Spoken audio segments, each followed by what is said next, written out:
रखडलेल्या मंत्रिमंडळाचा विस्तार हा येणाऱ्या काही दिवसातच होणार असून आमचे नेते एकनाथ शिंदे हे देणारे नेते आहेत. ते योग्य तो निर्णय घेतील असं मत प्रताप सरनाईक यांनी व्यक्त केलंय. शिवसेनेकडून प्रताप सरनाईक यांना मंत्रिपदाची जबाबदारी मिळू शकते अशी चर्चा राजकीय वर्तुळात सुरू आहे. याबद्दलच भाष्य करत असताना प्रताप सरनाईक यांनी आपलं मत व्यक्त केलंय. मी सुद्धा आपल्या सगळ्यांच्या माध्यमातून रोज दूरवाहिन्या ज्या आहेत त्यामध्ये नाव माझं ऐकतोय. त्याचबरोबर विविध वृत्तपत्रांमध्ये पण नाव येत आहेत.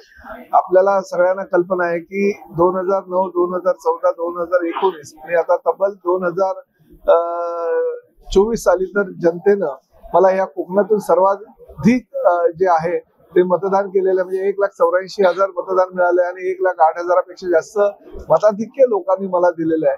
2 महापालिका माझ्या क्षेत्रात येत असताना सुद्धा प्रत्येक वेळेस लोकांनी जास्तीत जास्त प्रेम मतरूपी देण्याचा प्रयत्न मला केलेला आणि तो यशस्वी झालेला आहे. मला खात्री आहे राज्याचे उपमुख्यमंत्री आणि आमच्या पक्षाचे मुख्य नेते आदरणीय एकनाथ शिंदे साहेब हे ठाणेकर आहे.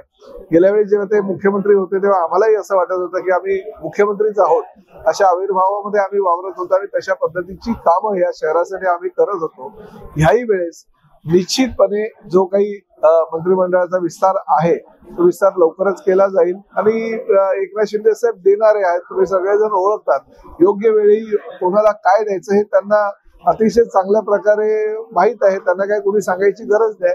त्यामुळे निश्चितपणे माझा विचार करून ते भविष्यामध्ये योग्य ती जबाबदारी माझ्यावर देतील आणि फक्त ठाण्यामध्येच नव्हे तर महाराष्ट्रामध्ये पक्ष संघटना मजबूत करण्यासाठी आणि पक्षाचा विस्तार करण्यासाठी पुढील 5 वर्षात काहीतरी जबाबदारी माझ्या अंगावर ते देतील याची मला खात्री आहे.